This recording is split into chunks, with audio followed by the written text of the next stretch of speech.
It's one of the greatest mysteries in modern science. A puzzle from the prehistoric past. Across the Earth, there once had roamed a vast array of fantastic animal life. Not just beasts, but mega beasts. Like the dinosaurs before them, the mega beasts had ruled their world. But then, catastrophe. The beasts began to die. Dozens of giant species became extinct, and no one's certain why. Now, a group of scientists has taken up the challenge, scouring the Earth for clues in places never before filmed. Each will pursue a different theory in an effort to solve the mystery. It's a quest that holds urgent lessons for today. For what killed the mega beasts may one day kill again.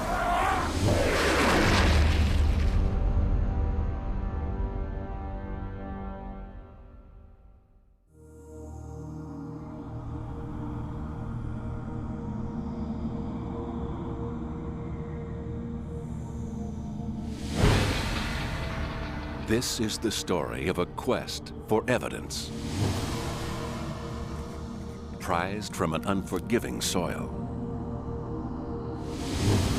Dug from caves deep underground. Clues pieced together to reveal giant creatures from the Earth's far distant past, how they lived, and why they died. Like detectives on a murder hunt, scientists are using forensic techniques to unlock the secret of what killed the megabeasts. And their quest for clues will take them on a trip back through time. The age of the megabeasts reached its peak at the beginning of the Pleistocene, nearly 2 million years ago. During the Pleistocene epoch, the megabeasts dominated the four corners of the Earth, from North America to New Zealand. Most were mammals, some were marsupials, all were big.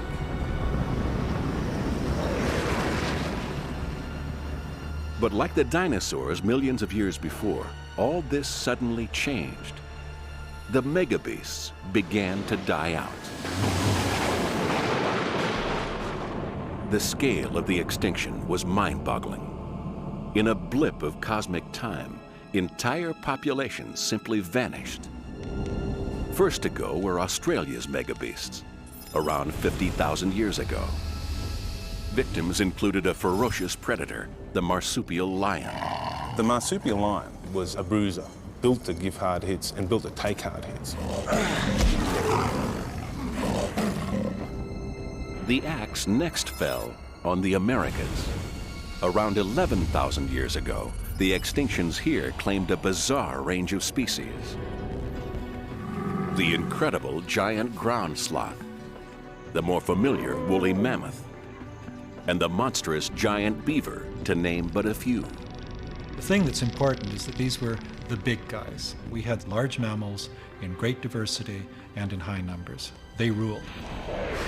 Still, the demise of the megabeasts continued. Off the African coast some 2,000 years ago, extinction next claimed the massive animals of Madagascar, animals like the giant lemur. Can you imagine a primate with eyes on the side of the head like a cow, a long snout? They're not like any creature anywhere on Earth. And the destruction finally ended on the remote islands of New Zealand. The date, just 700 years ago. The victim here, a 9-foot-high, flightless bird called the moa. The world's megabeasts were united by just one thing, their size. But what singled them out for destruction remains a mystery. Unlike the dinosaurs, victims of a meteor impact, no single event explains the megabeast decline. The cause of their demise has become the subject of fierce debate. Some believe that extinction must have come at the hands of human hunters. They call it the kill theory. Oh, I think the part humans played is total. I think it is the crucial difference. There would not have been this wave of large animal loss without human involvement. Others believe in chill, that dramatic temperature change at the end of the last ice age holds the key. The climate was undergoing rapid, profound changes. Unquestionably, the most dramatic climatic changes that we've seen on the planet in the past 20,000 years. And still others advance a new idea. The ill theory. The killer, they say, was disease. You could have a series of killer plagues, not only in the species in the immediate vicinity, but spreading like a rolling wave, species after species, becoming infected by these killer microbes. But no one agrees. So far, no one has come up with one theory to fit all places and all circumstances. The hunt was on to unravel one of the biggest mysteries of the prehistoric era, the greatest animal extinction since the dinosaurs. The search would hinge on the competing theories of kill, chill, and ill. But the Pleistocene world would not give up its secrets easily.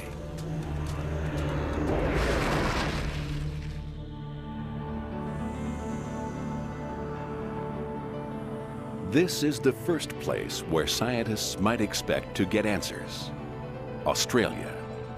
It's here that the Pleistocene world is at its oldest. It's here that the trail of megabeast extinctions first began some 50,000 years ago. Yet it's here that the mystery is deepest. In common with many other parts of the Pleistocene world, Australia was a prehistoric wonderland. If you could have visited Australia 50,000 years ago, there would have been big animals everywhere, but they would have been completely foreign and alien. You would have seen giant turtles the size of VWs with horns like cattle, giant wombats perhaps the size of a rhinoceros, and huge duck-like birds twice the size of an emu. It would have been a bizarre fauna, and I would have given anything to see it. Crucially, the Australian bush was also home to megabeasts that bit back. And one animal, above all others, stood out as the most fearsome.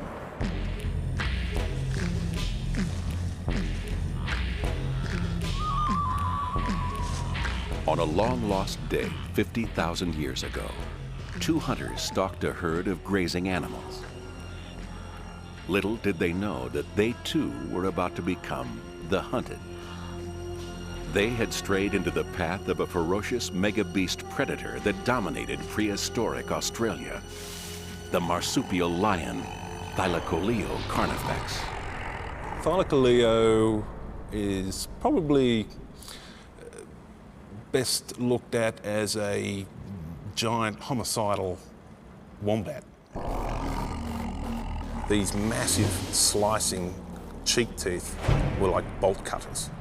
A pair of these could literally have ripped the arm off any human being. It would not have been a particularly graceful animal. This is an animal that was built for power. The marsupial lion was a prehistoric bushwhacker with just one aim: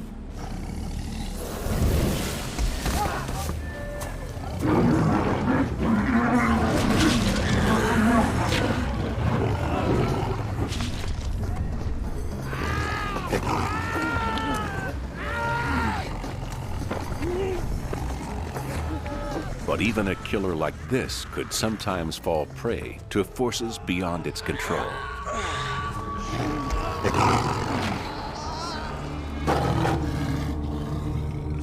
Beneath the bush, a 40-foot drop to oblivion.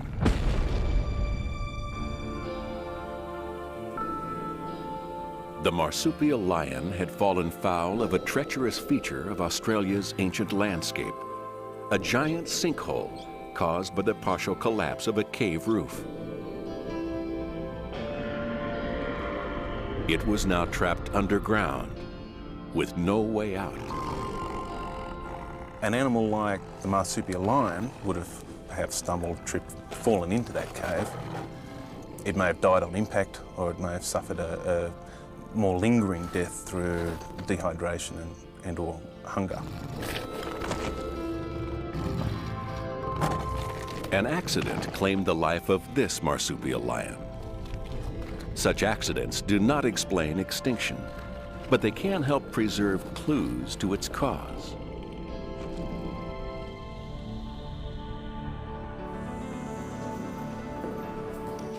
This is Wellington Cave, 300 miles north of Sydney. It was here that scientists first found the remains of a marsupial lion, along with hundreds of other prehistoric animals, all trapped by sinkholes, all preserved underground. The bones were prime pieces of evidence, but would they help reveal what killed Australia's megabeasts? Like forensic detectives, scientists needed first to date the age of the bones. Time of death could establish cause of death. If the extinction followed a time of climate change, then the chill theory might hold true. If the megabeasts died out in the wake of human arrival in Australia, then the cause could be kill. If those humans brought disease, then maybe it was ill. But in Australia, dating of fossil bones is anything but easy. Scientists have found that bones are too old, too fragmented, too few in number to offer consistent findings. So they've tried instead to date the soil and sand in which the bones were found. Soil age, they reasoned, could provide evidence of bone age. And indeed, the technique has revealed an extinction date close to the date of human arrival in Australia. That points to kill, but the proof is hardly conclusive. It's very hard to interpret the data we have at the moment in terms of the cause of the extinction. If we look at individual bones, it may have been they were first buried 1 million years ago and were then dug up through a creek or water or something, erosion, and the bone moved into another locality and reburied again. Science can only hint at the cause of the Australian megabeast extinction. For the marsupial lion, the file must remain open, pending further investigation. The marsupial lion was the lord of the Australian continent for at least 2 million years. Nothing really came close to it. How could such a powerful and successful animal suddenly go extinct? The simple one-line answer is, we don't know.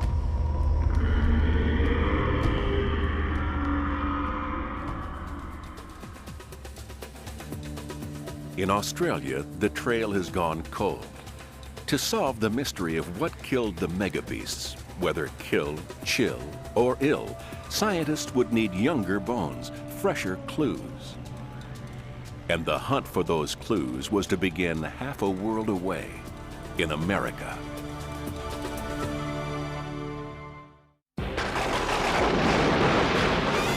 It was climate that killed the megabeasts. That, at least, is the claim of some scientists. The cause of the beast's demise, they say, lay with a meteorological mayhem unimaginable to the modern mind. They call it chill.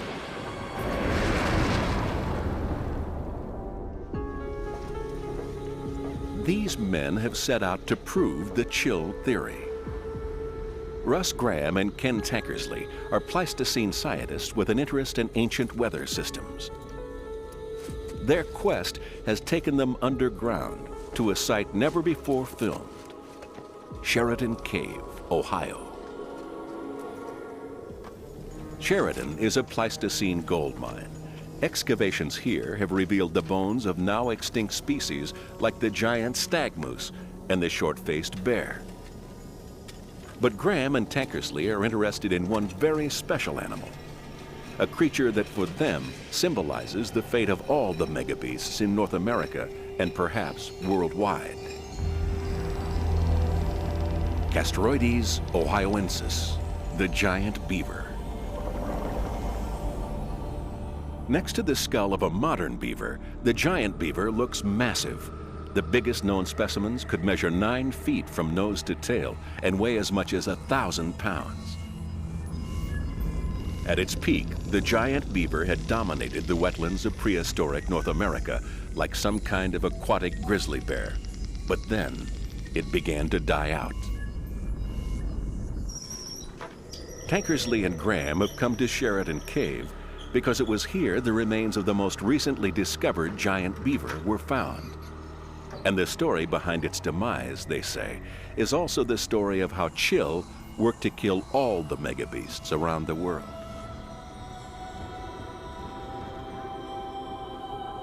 "23,000 years ago, midway between the Australian and American waves of megabeast extinctions, freezing weather held the Earth in an icy grip. The global winter lasted for 6,000 years. Conditions were extreme. Scientists call it the Ice Age. A massive glacier had spread across the Earth. Large areas of Europe and North America were buried under tons of ice. But then, 16,000 years ago, the ice began to melt. The Earth got suddenly warmer.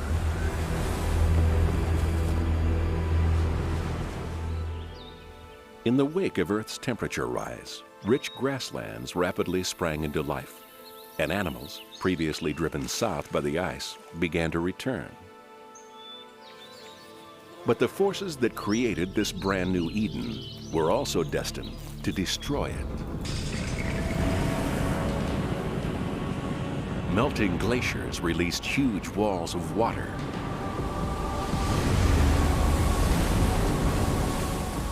The deluge flooded the land for thousands of square miles, flattening everything in its path.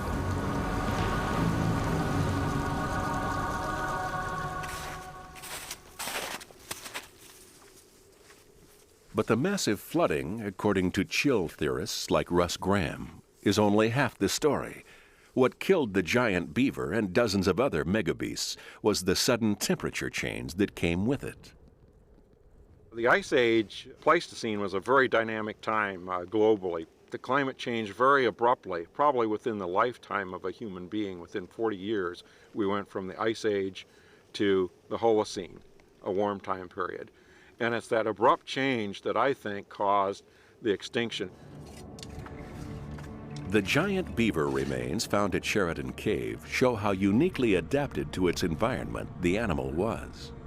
The giant beaver had very, very different front teeth, not only because of their enormous size, but the angle of the teeth as well, which were specifically adapted for exploiting or acquiring marshy, rushy vegetation that we find typically in wetlands, which dotted the landscape near the end of the last ice age.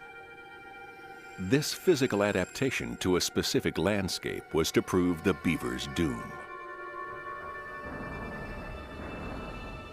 As the massive glacial flood swamped its natural habitat, the plant life vital to the giant beaver's survival slowly disappeared. That was bad enough, but it got worse. For 11,000 years ago, the temperature began once more to fall. Meteorologists today call it a cold snap. It was to last 1,000 years. Another period of chill meant the land became dry and arid. The giant beaver now had nothing to eat and nothing to drink. Unable to adapt to a world of rapid climatic upheaval, the giant beaver faced certain death.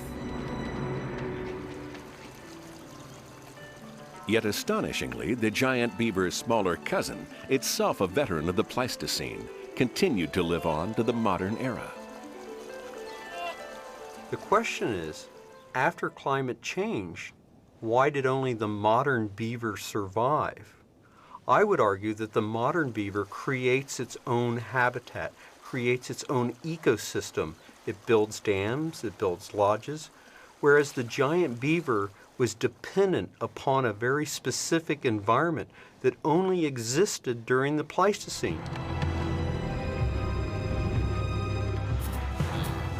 All over North America, this pattern was repeated for many other species. The small animals adapted to the suddenly changed conditions, but the big animals needed too much food, too much shelter, too much real estate. As they searched for the habitats they had lost, the megabeasts broke up into smaller and smaller groups, widely separated. For thousands of years, the giant beaver population ranged across the eastern United States. 2,000 years after the end of the Ice Age, its numbers dwindled to the point where only one animal was left. In Sheridan Cave, Ohio. It was here that the giant beaver made its last stand. Sheridan Cave provided a refuge where water was present. The giant beaver would have climbed into the cave looking for water, but also looking for the habitat that it needed for survival, which provided the foodstuffs that it needed. These marshy rushes, they weren't here. And the beaver did die.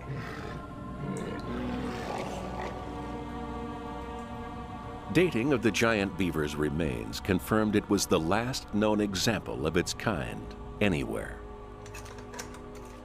Soil analysis has also revealed the giant beaver died while the climate was cold and dry. For Russ Graham, the dating is significant. We know that at the same time the megafauna went extinct, the climate changed very abruptly. We also know that the habitats the animals were adapted to disappeared at this time, and we also know from being able to map the distributions of these animals that their geographic distribution was at a minimum size at the time of the extinction. We feel very strongly that it's all of these factors that add up to build the case for climate change as the cause of the terminal Pleistocene extinction. The giant beaver bones found in Sheridan Cave make for a compelling case, but doubts still surround the chill theory. Critics point out that ice ages were not new.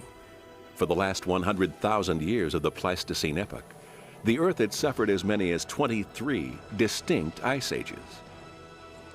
The megabeasts had lived through 22 of them. The 23rd was no different. Some other factor must have been at work.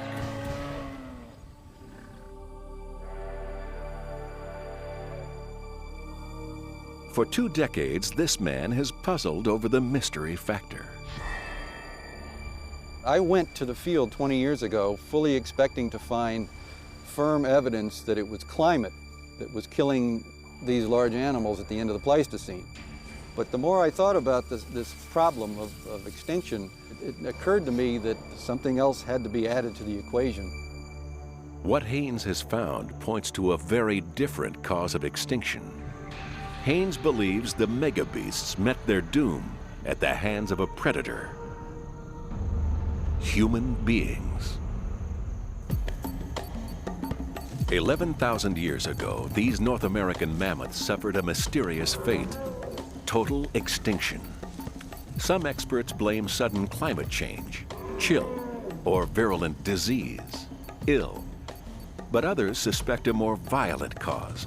They call it the kill theory, and it means what killed the megabeasts was man.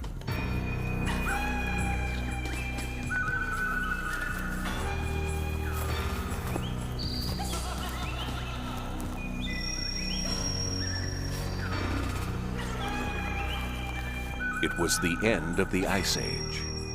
As human nomads migrated to lands made newly habitable by the warming sun, they encountered a new range of animals. Animals that had not yet learned fear of man. The humans were expert hunters. Fanning out, they quickly encircled the leader of a small herd of mammoths. Take down the leader, and the herd becomes easy prey.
This is a spot where scientists agree a mammoth slaughter actually occurred. It doesn't look like much now. A small ridge cut by railway lines snaking through remote farmland in Colorado, some 40 miles north of Denver. The spot has a name, Dent.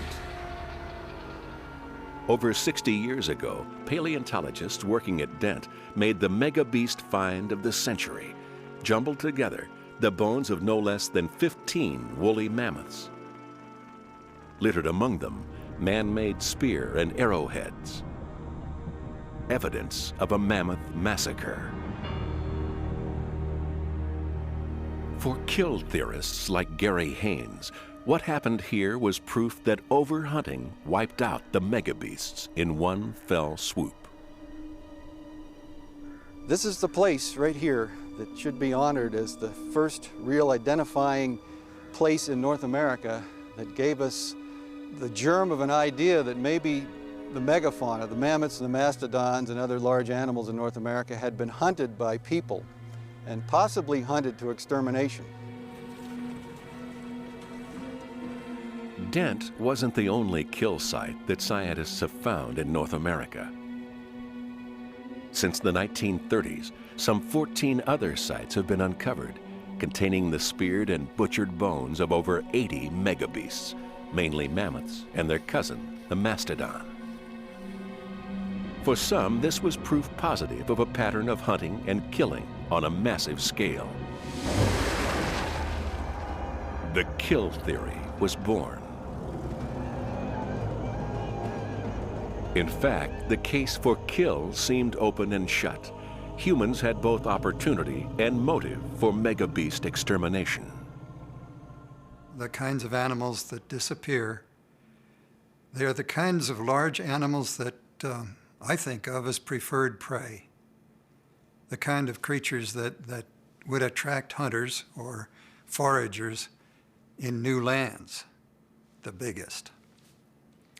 And the disappearance is critical. It's in step with the arrival of our species in different parts of the world. Worldwide human migration mirrors almost exactly the pattern of megabeast extinction. 50,000 years ago, Australia. 11,000 years ago, the Americas. 2,000 years ago, Madagascar. 700 years ago, New Zealand. Everywhere the story is the same. Where humans turn up, the big animals die. Whatever the theory, hunting is a practical business. Gary Haynes is an expert in the kind of weapons primitive humans might have used to bring down the megabeasts. Mammoths were big. Killing these leviathans would have required powerful weapons. Weapons that, according to Haynes, Stone Age man possessed. Or arrows or spears. This one here is a long single wooden spear with a fluted point attached at the end firmly. This one was probably used to either throw or thrust into the bodies of the animals, so the hunters had to be very close to them to use this. There have been some studies done with these that indicate that a spear thrown overhand using a spear thrower can penetrate quite deeply even into something solid like plywood, and it certainly would have done some major damage. Stone Age humans may have had sufficient means for megabeast extermination. But why kill so many giant animals when one alone could easily feed an entire community? For kill theorists, at least, nature provides an answer. In the wild, some predators have proved capable of surplus killing. Hyenas have been observed, for example, to prey upon gazelle, their favorite prey, in a very destructive way. They would kill them in much larger numbers than the hyenas could consume. This is called surplus killing. It is known among a variety of different predators. The megabeasts had never seen humans before and didn't recognize them as predators. They were easy to kill. And for Martin, at least, humans will kill such animals just because they can. Kill makes a compelling case for the demise of one type of megabeast in North America. But could it explain the end of megabeasts worldwide? Kill theorists needed to find more kill sites, more species, more proof on a grander scale.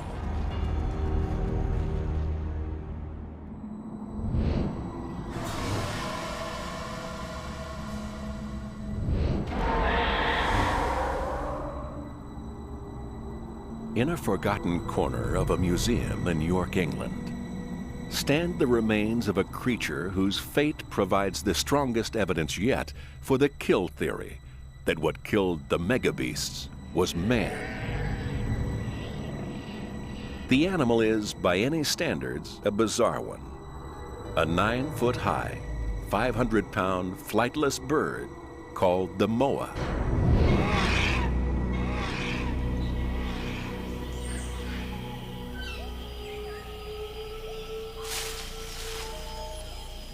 The moa had once dominated the landscape of an island in the far South Pacific, New Zealand. For millions of years in New Zealand's rainforests, the moa had flourished. It was one of the largest birds to ever walk the earth, but it couldn't fly.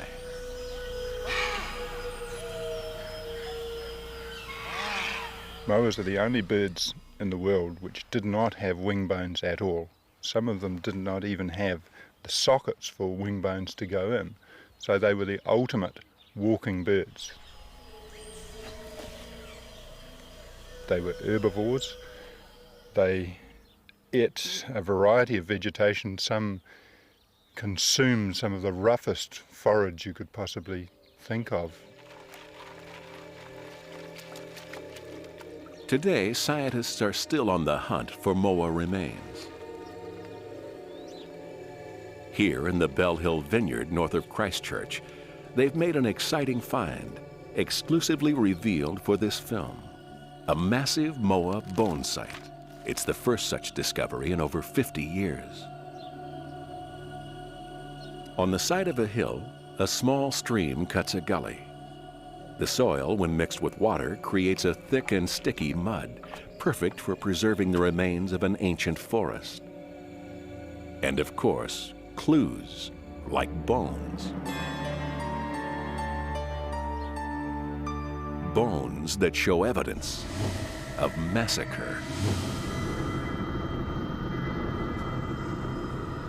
Richard Holdaway is a moa detective. Before establishing how the moa died, he must first piece together how it lived.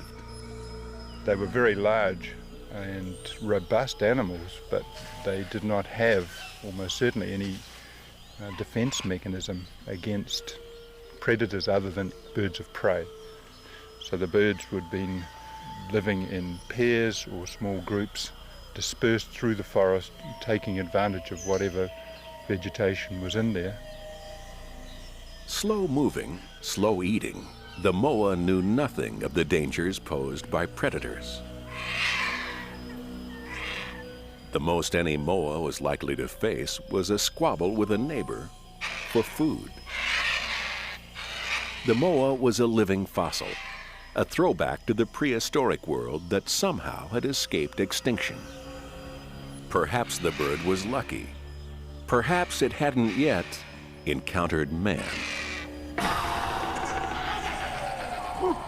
All that changed 700 years ago. That was when Polynesian mariners first discovered New Zealand. Their impact on the moa was swift and brutal.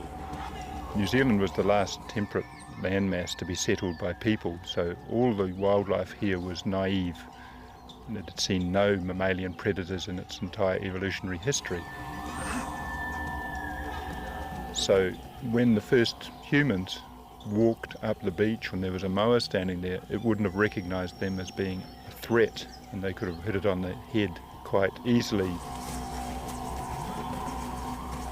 And the extinction took place so rapidly, in terms of a few decades over the whole country, maybe a century at the most, that none of them would have had a chance to learn fear of humans. What happened next, claim kill theorists, is a template for what happened to the megabeasts worldwide.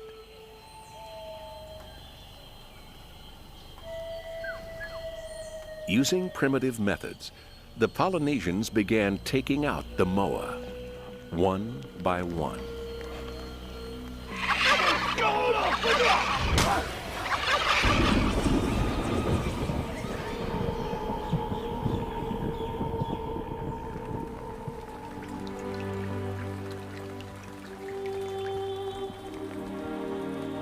Back at the Vineyard Bone site, a sudden burst of bad weather brought the dig to a halt.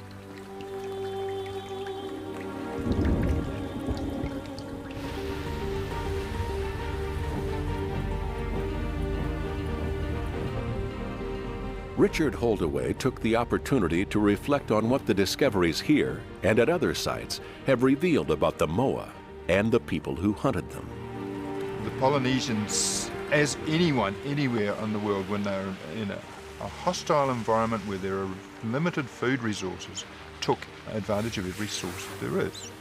They took the adults, they took the young, and they took the eggs.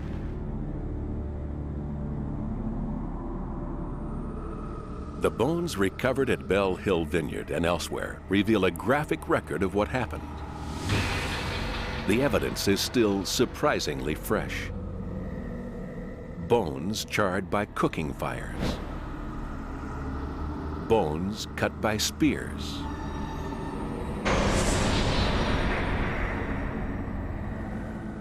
Bones gnawed by teeth. The moa rapidly became central to the Polynesian settlers' way of life. The Polynesians made necklaces and fish hooks from moa leg bones. They used moa feathers for clothing. They used moa eggs as water containers. Moa was on the menu day and night. Some nights, the fires would stretch to the horizon.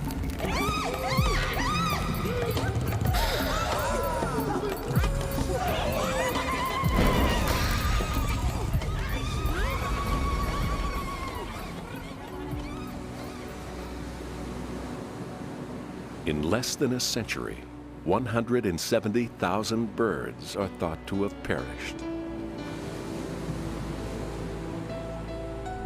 The moa's demise was rapid, and to this day, their fate remains the most convincing example of extinction by overkill. The New Zealand situation, the New Zealand extinction event, is the best available to look at human impact directly, because it is so recent. The gun's still smoking. We can actually see the cooked animals in the ground. We can see on a site like Bell Hill Vineyard, you can see what it was like immediately before that. We can see the moas, we can see the age structure of the population, we can see the trees, we can see the seeds in the trees, we've even got the snails in the soil. It has to be teased apart, and it's tricky under the conditions sometimes, but the record is so complete that there is no better example in the world. It's horrendous, but it's true. We live in a laboratory of cataclysm.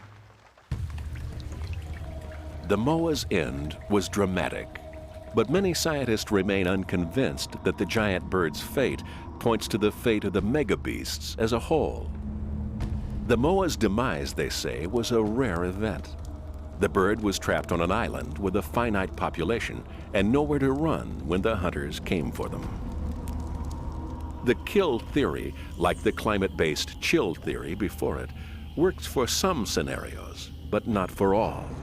Whatever killed the megabeasts must have been fast, ferocious, and insatiable, something that reached out across the world and struck down dozens of giant animal species in a short space of time. But what on earth could it have been?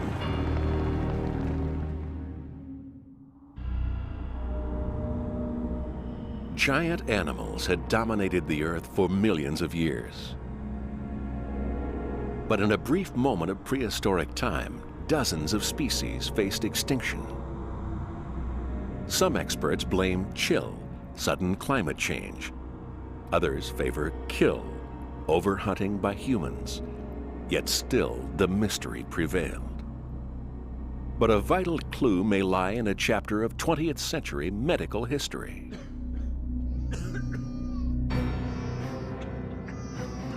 In 1918, just after the end of World War I, people across Europe suddenly began falling sick. At first, it seemed they'd caught a kind of feverish cold, but it turned out to be something much worse. Something that might point the way to solving the riddle of what killed the megabeasts. In time, the killer was identified. It was a virus, and it may have jumped to man from another species. Its name, influenza.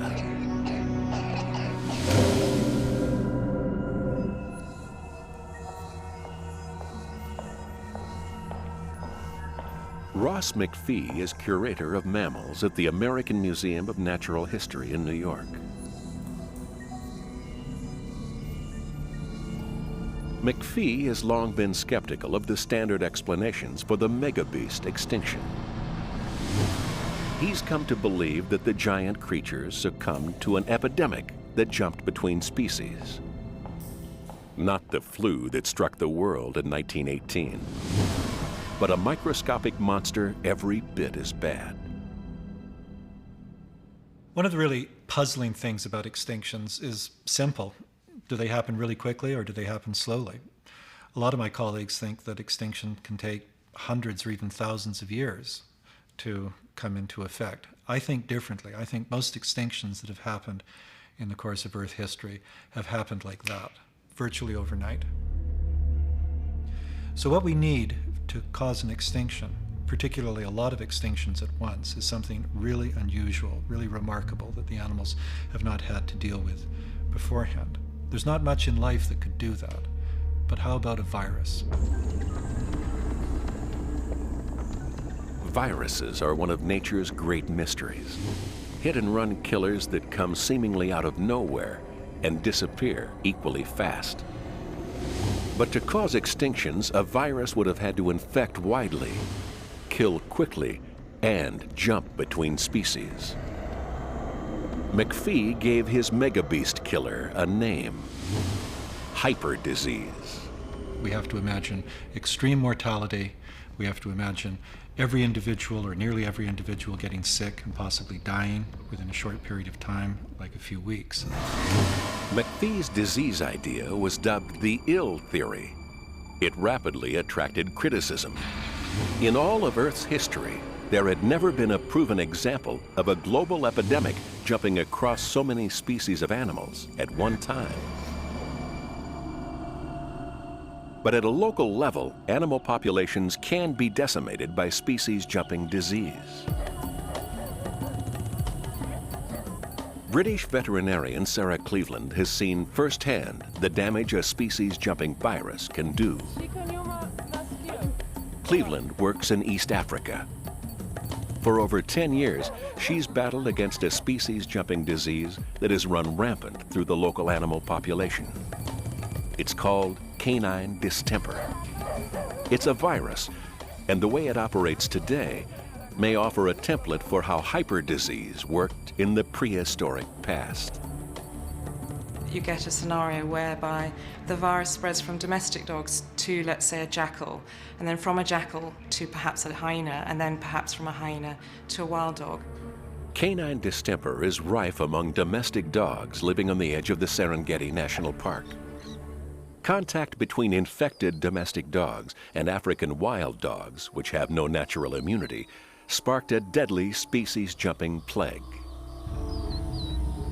What canine distemper does to wild animals is not pretty. Swollen throat, foaming at the mouth, fits, and death.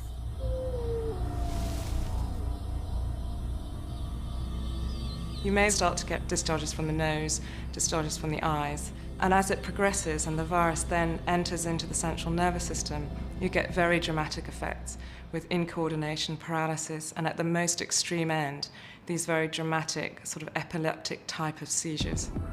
The plight of the wild dogs was made worse by their sociable nature. In the mathematics of extinction, animals that live in groups are more at risk than loners. It is perhaps an age-old rule. If you have a group living species, for example, that's very dependent on other members of the group for survival, then there can be a situation where disease can knock them back below this threshold they need to survive. The African wild dog was virtually wiped out by canine distemper in just a few years. Worse still, the disease began attacking another group living species, lions.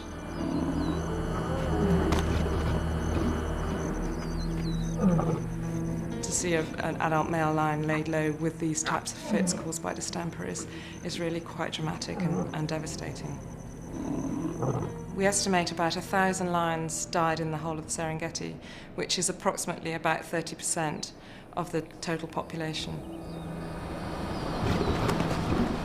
Maybe the fate of the lions and wild dogs of the Serengeti echoes the fate of dozens of giant prehistoric species too. Species like the Australian marsupial lion, the North American giant beaver, the woolly mammoth. Could all of them have succumbed to a global killer plague? Sarah Cleveland, for one, thinks they could.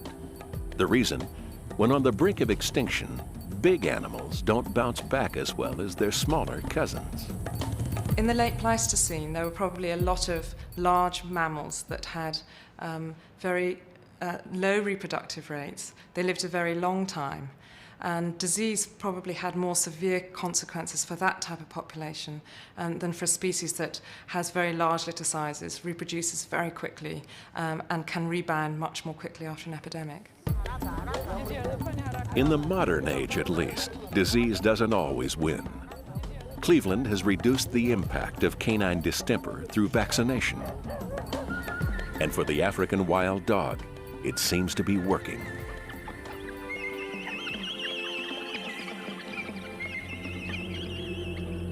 But 11,000 years ago, during the Pleistocene, there was no vaccine and no one to do the vaccinating.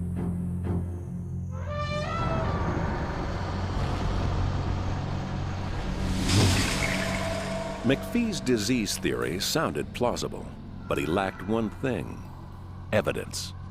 To prove his idea, he'd have to find where the mystery virus had come from and how it operated. He needed to find a trigger. Exponents of the kill theory had noticed at the end of the last ice age a global link between megabeast extinctions and the first arrival of humans.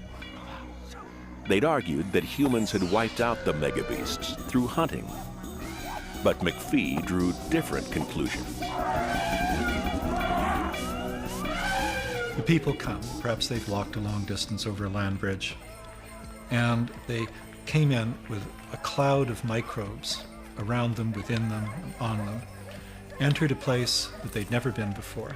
But once they started interacting with the animals, that same cloud of microbes was available to spread everywhere that it could. Mammoths, along with other megabeasts, had no natural immunity to these newly introduced microbes. Domesticated dogs could have passed on the disease from their human masters, innocently carrying the seeds of the mammoth's doom. Hyperdisease. McPhee had found in human migration a possible trigger for hyperdisease. Now he needed to find physical evidence of a megabeast plague.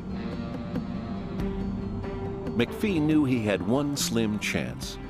The only trace microbes leave behind is genetic. Perhaps a new science could help solve an old mystery. When a virus attacks a cell, it generates proteins. These remain in the body's DNA. After death, the body decays, but DNA can stay preserved in soft tissue, like skin or hair. Amazingly, prehistoric soft tissue can still be found. The hunt for that tissue was to take McPhee on a trip to one of the most remote spots on Earth. and face to face with a creature that looked literally out of this world.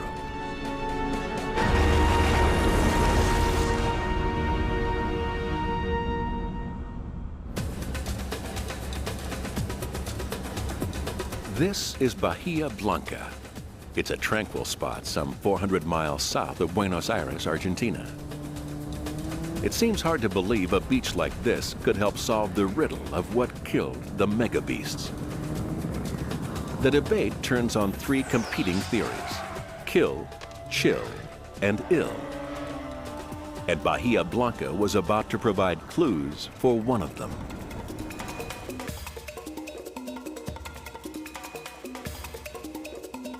Some 2 feet below the surface, perfectly preserved in the sand's soft sediment, local scientists have found fossilized footprints. It's an amazing discovery. The footprints are only accessible at low tide for just 4 weeks a year. The time available for their study is short. Yet there are hundreds of them, and they go on for miles.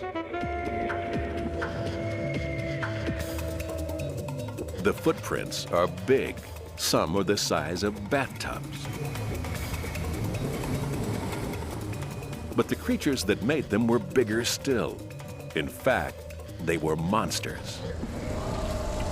For 11,000 years ago, Bahia Blanca was home to the giant ground sloth, Megatherium. Megatherium was one of several species of ground sloths that existed in North and South America until about 11,000 years ago, Megatherium being one of the very largest. It's estimated that its body weight could have been as much as 5 or 6 tons, and even though they were armed with enormous, vicious-looking claws, they probably used those only to dig out roots and tubers, to defend themselves, and to dig burrows, perhaps.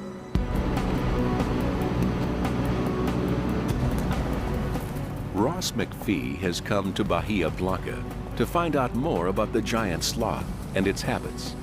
He aims to prove the ill theory, and he's on the hunt for evidence of hyper disease. And maybe the beasts of Monster Beach can give it to him.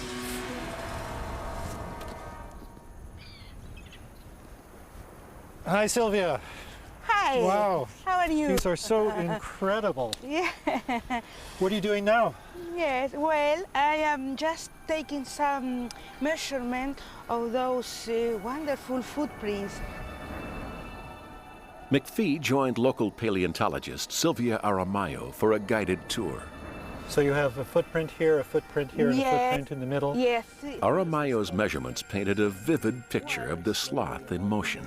They were enormous animals, weighted about 4,000, 5,000 kilograms. Yes, enormous. Enormously. You see, it's a very soft sediment, so it pushed easily. Unlike skeletal remains, the tracks brought not only the animal to life, but its entire world. McPhee was impressed. So what we have here is, what makes this so unusual, is that this is really fossilized behavior. It's not just bones and teeth. This is actually telling us something about how the animal moved. 11,000 years ago, the landscape here was very different. No beach, no sea.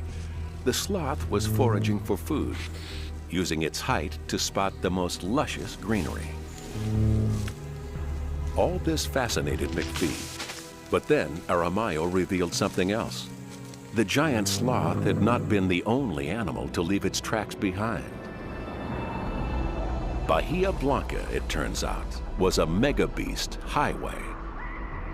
The beach is crisscrossed by the tracks of dozens of different prehistoric species, all moving and mixing together at once. For McPhee, that meant only one thing. Where animals get sociable, they get sick. The giant ground sloth of Bahia Blanca must have been vulnerable to disease. What we know is that there were a lot of animals here, and they were from many different species, and they were congregating in very large numbers. In circumstances like that, it's easy to see how diseases could get started and get transmitted across species lines, which is basic to the hyperdisease idea. Sharing the same water holes, McPhee reasoned, the megabeasts would have been exposed to a common spreader of disease: their dung. Dung would contain soft tissue, rich in DNA. In its turn, DNA could yield hard evidence of a species-killing plague. Inspired by what he'd seen on the beach of Bahia Blanca, McPhee began making plans for a dung hunt. It was perhaps the strangest quest of his career, and it would take him 1,000 miles south to one of the most remote spots on the planet, the southern tip of South America, Patagonia.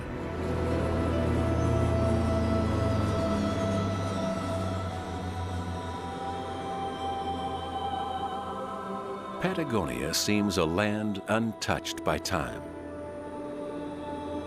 As the clouds swathe its jagged peaks, so Patagonia lies cloaked in the mystery of its past.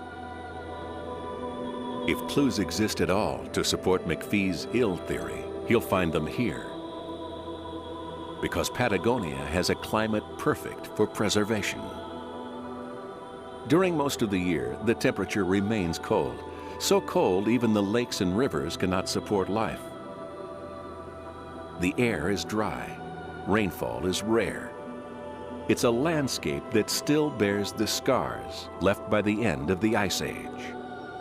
And glaciers still carve the windswept terrain.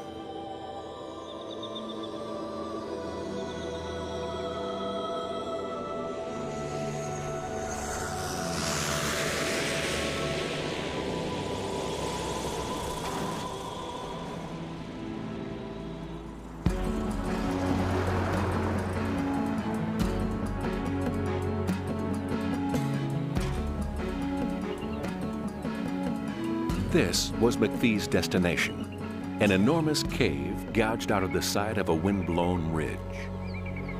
The locals call it Mylodon.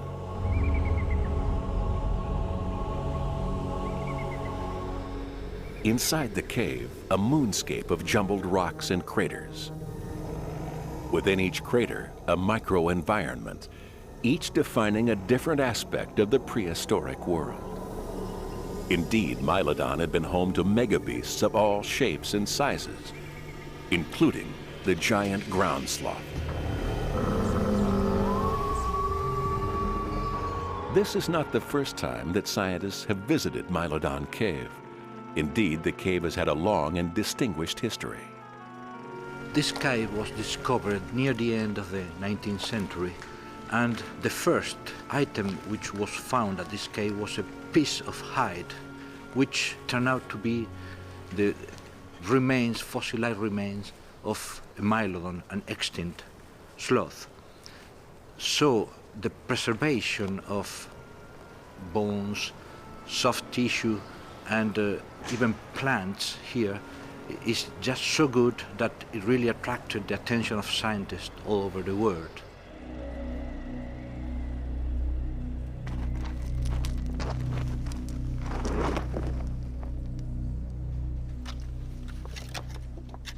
McPhee joined a local excavation team and got straight to work in the dry, refrigerated soil. He was seeking giant sloth dung sufficiently well preserved for laboratory analysis. Sloth dung might contain DNA. Within sloth DNA, there might remain the telltale signs of a hyperdiseased bacteria or virus. Here at Mylodon Cave, there is a chance of going after soft tissues that might hold remains of viruses that I would not be able to access in any other way. So for that reason, it's fantastic to be able to sample here. These are the kind of microscopic killers that McPhee has in his sights. Bubonic plague, rabies, anthrax, a rogues gallery of diseases known to jump species and to kill. Traces of any one of them in Mylodon Cave would turn our understanding of the prehistoric world upside down. But the chances of finding dung containing intact genetic evidence of hyperdisease were vanishingly small. McPhee was engaged in a great scientific gamble.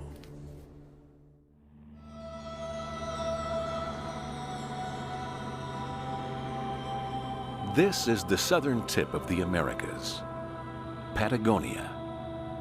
Mammal expert Ross McPhee has journeyed here in the hope of finding what killed the megabeasts. He rejects kill, the notion that overhunting by humans was to blame. He rejects chill, the idea that the trigger for extinction was climate change. Instead, McPhee believes in the ill theory, that the cause of the beast's demise was virulent disease. That belief has taken him to one of Patagonia's most remote spots, Mylodon Cave. Preserved somewhere in the cave's refrigerated environment, giant sloth dung, 11,000 years old. If only McPhee can find it. Layer by layer, the excavation team was stripping away millennia, but the task before them was a difficult one. We are screening a total volume of about, let's say, 6 cubic meters. It's quite a big job, and it takes a long time to do it because we have to do it very carefully. Time and again, the team found small bone fragments, fossilized plant remains, but the precious desiccated dung eluded them still.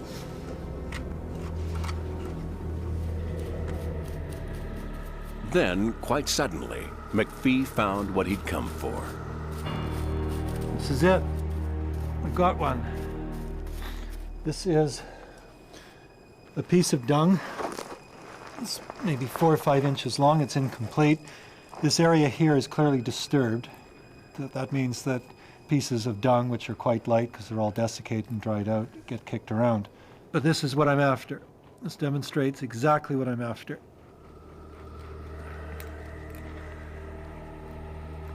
So let's just see what we've got here.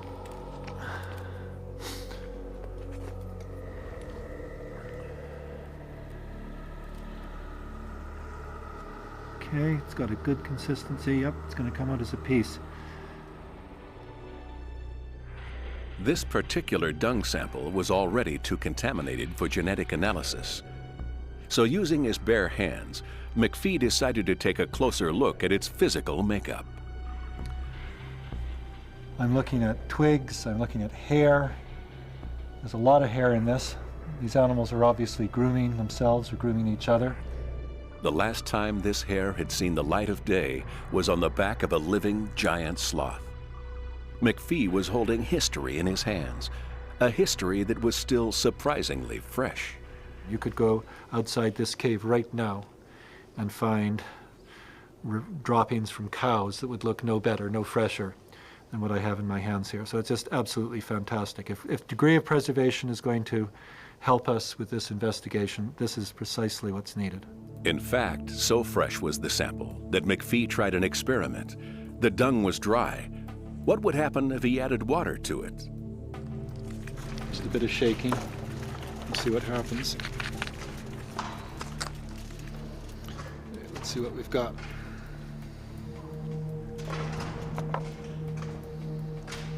Whew. Still quite a bit of odor. Most of this is water. The floating stuff at the top is the lighter fraction, including hair and bits of twigs and so forth, and there's some dense bits in the bottom. Everything in between is going to be, I hope, the sort of material that might actually contain bits of pathogens that we can identify in this 11,000-year-old material. Hey Luis, you want to come over and try this? All you got here? Well, I put some sloth dung in water just to see how quickly it all separated out. Have a quick whiff. Not too bad. Yeah, you wouldn't want Even after 11 millennia, the giant sloth dung still smelled as fresh as the day it was made. After the first dung discovery, McPhee's team began finding more. Soon he had a large enough sample to take back for analysis. It was time to say goodbye to Mylodon Cave and to make the long trek home, 4,000 miles north to New York City. It's here that the real gene hunt began. When McPhee got back to his home base, he quickly took the dung samples to a lab. What followed promised to be a voyage into the genetic unknown. For the ancient sloth dung might not yield anything at all. Hey, Carol. McPhee enlisted the help of eminent New York geneticist Carol Reese. Reese has done work for the U.S. government seeking out deadly pathogens. The kinds of diseases we're thinking about are things that are very nasty. Things like anthrax or rabies, things like the plague, which could be spread from one animal to the next. Reese and her team were looking for the remnants of the genetic packaging that long-dead pathogens leave behind. When bacteria and viruses grow, they make copies of themselves. And these copies have many, many different proteins in them. And we're looking for the presence of the proteins left behind by the bacteria or viruses. But in genetics, there are no shortcuts to success. The search is painstaking, a slow process of elimination. Using an enzyme which recognizes the presence of the protein from the bacteria or the virus, we'll be able to see a color develop only where there was the specific protein present.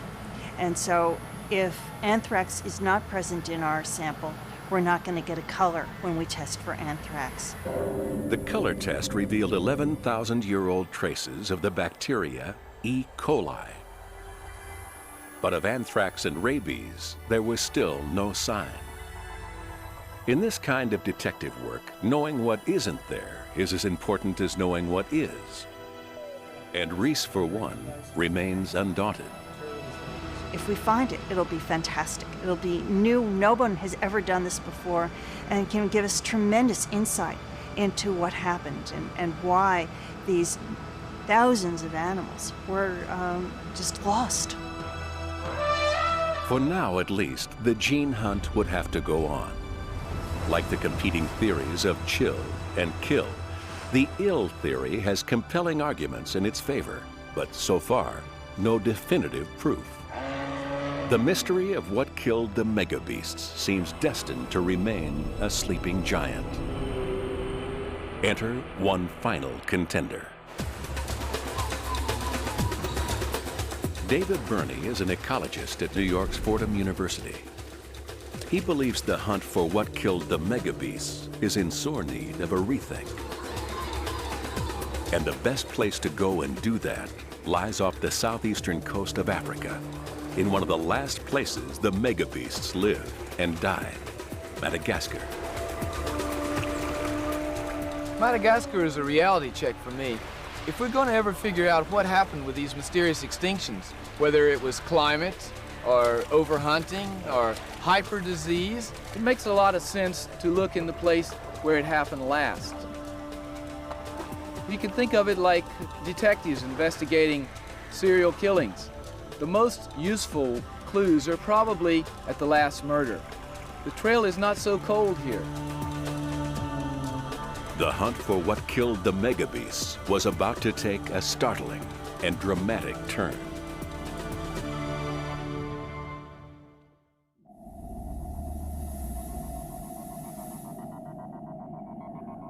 Arab mariners call it the Island of the Moon.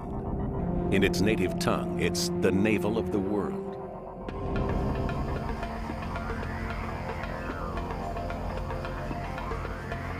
It lies just off the southeastern coast of Africa, a large island with a unique habitat, Madagascar.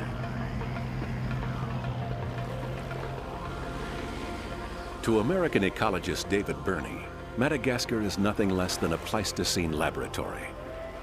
It's the place that could hold the key to what caused the greatest animal extinction in history. Madagascar is among the most unique places in the world, both in terms of plants and animals, and perhaps most particularly in terms of the now extinct megafauna. Burney has long puzzled over the mystery of the megabeast extinctions. As in other parts of the world, the demise of the giant animals in Madagascar seemed to coincide with the arrival on the island of humans. Humans first hit Madagascar some 2,000 years ago on outrigger canoes very much like these. Strangely, they came not from Africa, only 200 miles to the west, but from Indonesia, thousands of miles to the east. And what they found here must have astonished them. Try to imagine a place where the largest grazing animals were cow-sized hippos. Tortoises here were larger than tortoises anywhere else in the world. But in the wake of human arrival 2,000 years ago, the giant animals began to die. So complete was the destruction that on Madagascar today, no native mammal exists over 50 pounds in weight.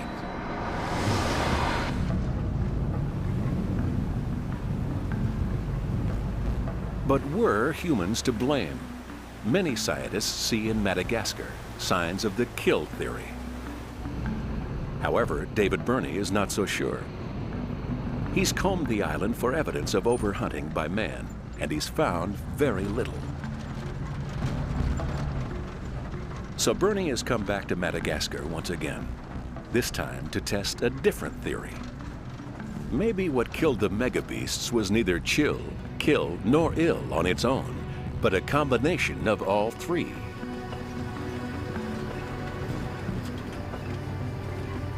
Burney is on the trail of an animal whose fate he believes has come to symbolize the demise of the megabeasts.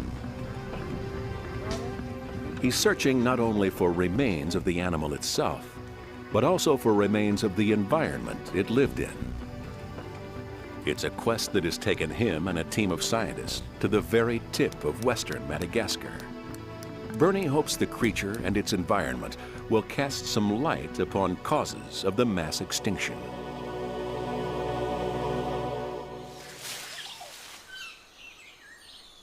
As dawn breaks over the camp, Burney's team has some special visitors. Lemurs. The modern lemur is an agile tree dweller. Its body movements remarkably similar to humans. But it's the giant prehistoric ancestor of this sociable creature that Burney seeks. And that ancestor looked and behaved very differently. In fact, the giant lemur, Megalatopus, still provokes in David Burney a sense of awe. Imagine a person who saw a Megalatopus alive and came back and told the people back home. They wouldn't believe it. This is the stuff of mythology. This is just such an incredible animal.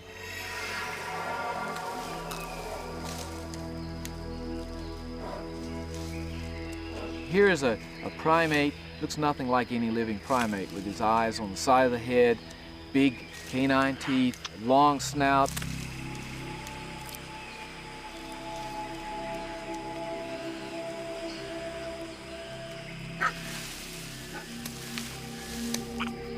Megalatopus was built to live in the trees. But for all its strength and agility as a tree dweller, the beast had a fatal flaw. This was an animal maybe a little bit like the orangutan in one way, in that he was sort of the king of the trees, but you can almost imagine him being a bit of a clown on the ground because his fingers and toes were so long.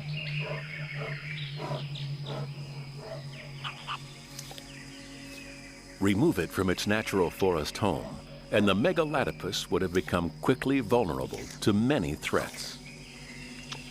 But which of those threats could have caused its extinction?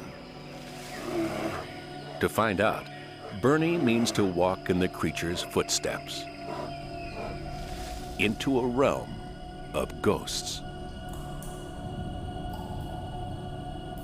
This is Burney's destination, the caves of Anzuibe. It's a massive underground system carved painstakingly by the forces of nature. It covers many square miles, and its origins date back over 140,000 years.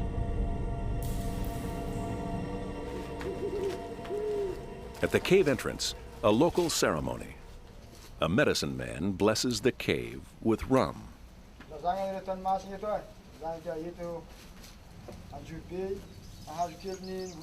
It's a serious business. The blessing will ensure that the scientific team do not antagonize the animal spirits that may haunt the caves still. In a place as potentially dangerous as Nzue Bay, it pays to take precautions.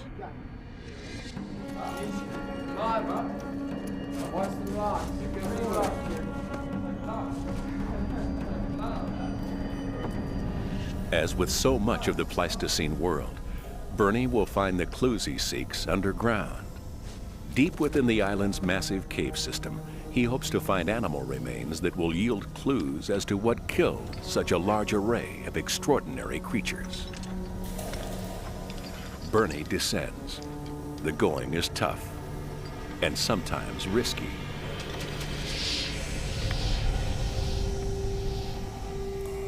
But the effort pays dividends. For here is a network of chambers that lead directly to the prehistoric past.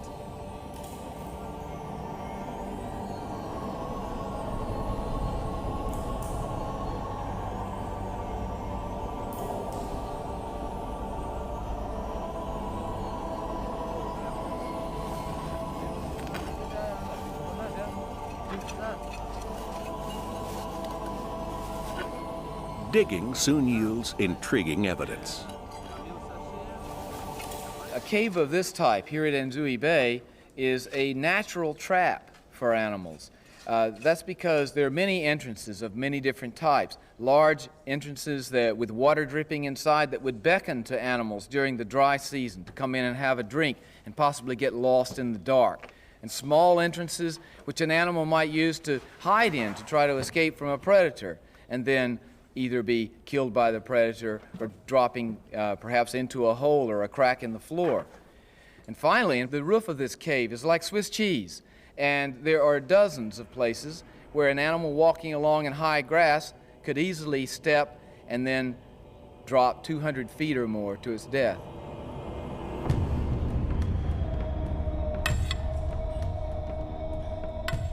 Besides bones, Bernie's team is also taking soil samples. What happens in a place like this over thousands of years is all recorded. Not just the bones of the big animals, but all sorts of plant remains, seeds, leaves, wood, and particularly pollen grains to give us a sort of readout of what kind of vegetation was here so that we can get some idea of what kind of climate was here as well. Each soil sample adds another chapter to this story of Madagascar's past and begins to reveal something significant. Just before human arrival, the island underwent a major shift in climate. About 1,000 years before humans arrived, we began to see the climate of this area becoming drier.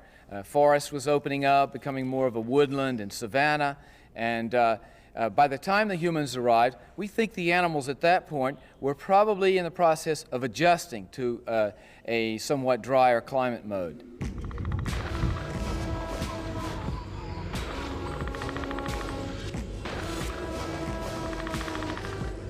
In the story of the mega beast extinctions on Madagascar, a drought coming before the arrival of humans is significant. The trees were dry, their fruit long withered. The leaves were dead, starved of rain. Many animals, like the giant lemur, would have been driven from their natural homes down onto the ground in search of water. But such a search could be dangerous. If the climate gets dry enough, you could find a situation where Megaladopus had to face a new challenge, and that is competition with species that it might not be thrown in with ordinarily. Having to walk farther to water, having to feed in forests that perhaps are already occupied by other species, so that the rules begin to change a little bit. Competition increases and greater risk is taken by having to spend more time on the ground. The only water available has a jealous guardian. The lemur is cautious, but unaware of a basic law. When entering another animal's domain, keep your guard.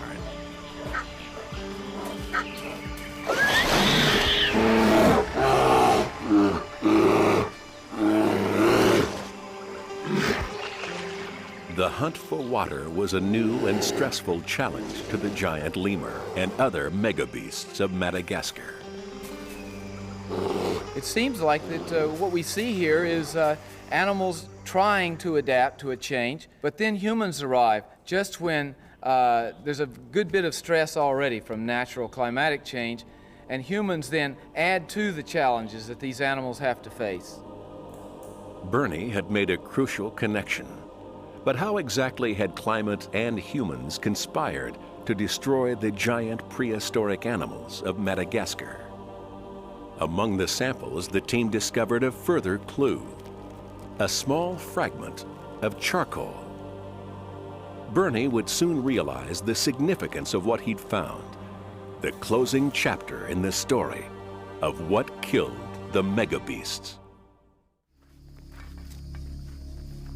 David Bernie aims to unravel one of the biggest mysteries of the prehistoric era, the demise of the megabeasts. Scientists have spent years debating the cause: climate change, overhunting, disease. But the extinction was global, and no single theory fits all places at all times. Neither chill, kill, nor ill. Bernie thinks he may have stumbled onto the solution. In the hope of finding proof, he made his way to another remote spot in northwestern Madagascar.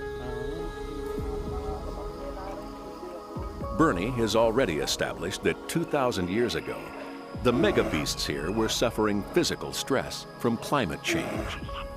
Creatures like the giant lemur faced a loss of habitat, food, and water. But Bernie has found another clue. Deep in the caves of Anzuibe, a fragment of charcoal.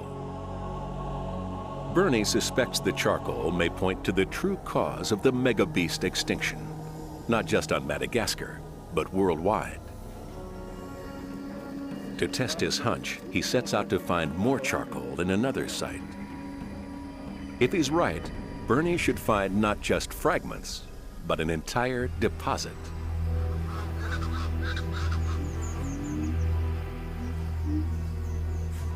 This is Belo-sur-Mer, Madagascar.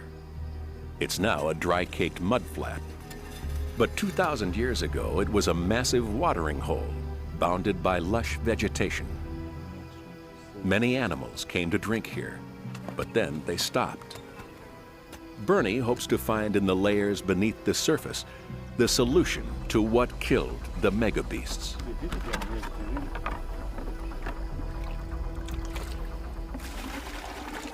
To most people, this is just a mud hole, but I call this sort of thing my poor man's time machine, because I've got a little over 2,000 years here of the history of this part of the island. It's all here in one place.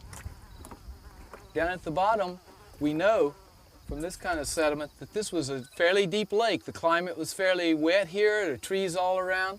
Then about 2,000 years ago, the climate starts to dry out here a little bit. As the work continues, the team begins finding bones, remains of Madagascar's rich array of megabeasts. And then comes the discovery that Bernie was hoping for: charcoal. Not just fragments, but an entire layer, 2,000 years old. This is more than the remains of an ancient cooking site. To Bernie, the charcoal is clear evidence of massive fires. Fire that could only have been started by people.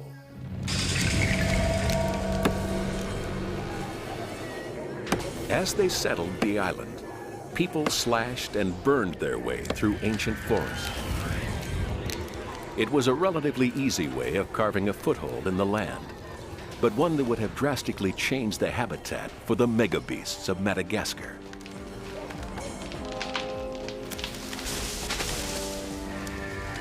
There must have been times when the smoke from countless fires hung over the island like a dense red shroud.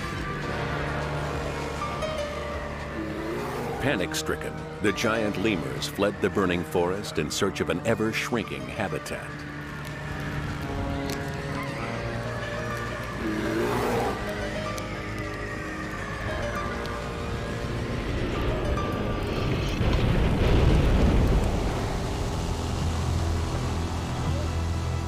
forest destruction causes other problems.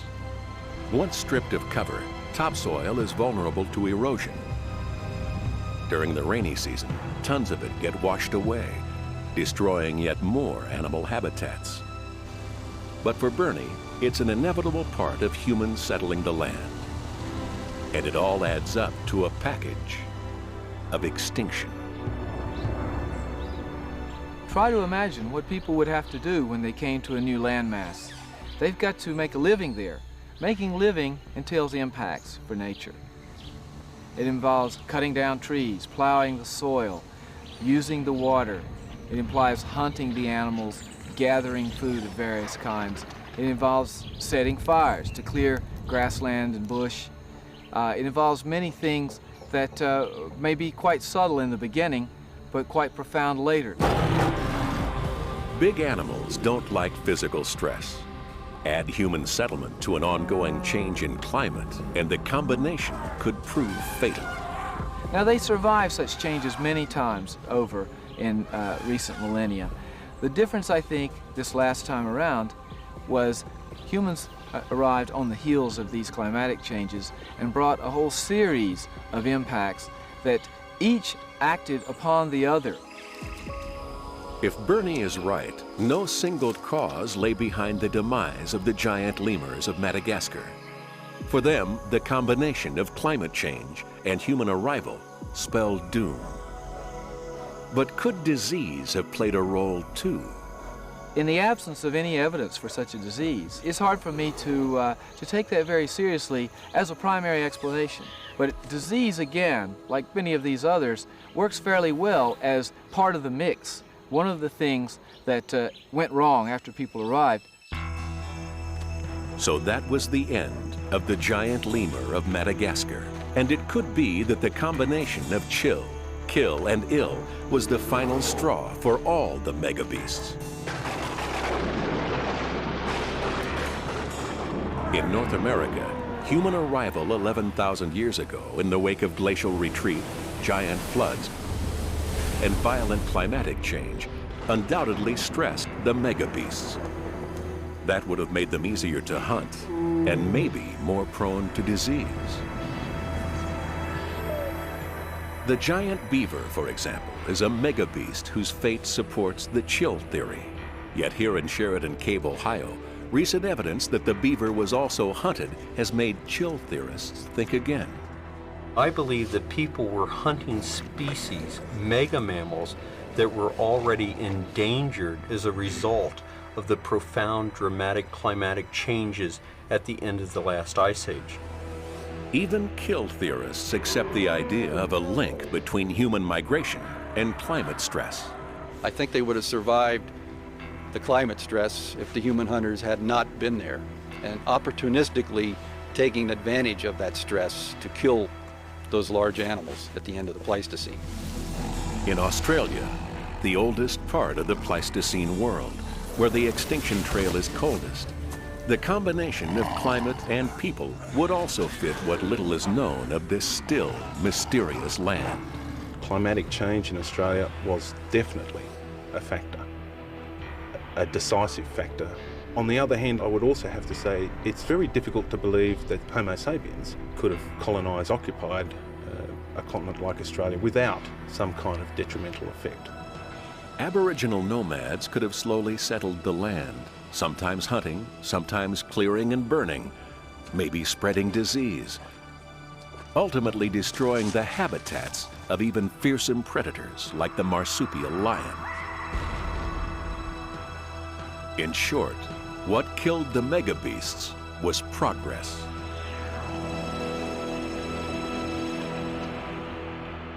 But not everyone agrees. The available explanations of climate and human hunting and so forth have never made a lot of sense to me, just because the impact had to be so great over so many species over such a short period of time. Ross McPhee still adheres to a single cause, the ill theory. The smoking gun, he feels, may yet turn out to be hyperdisease. If it's the kind of disease that results in very large-scale mortality, the chances are that you're going to make the population collapse. And that's the start of going extinct. For McPhee, this search goes on. But for all the scientists who have devoted their lives to solving the riddle of what killed the megabeasts, there's more at stake here than proving a theory. Studying prehistoric extinctions may seem in a way like an academic pursuit that has relatively little direct application to modern life.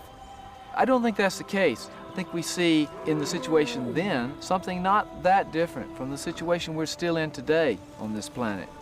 The global environmental crisis today is really a kind of deadly mix. It's not just a series of problems lining up, waiting to be solved one by one.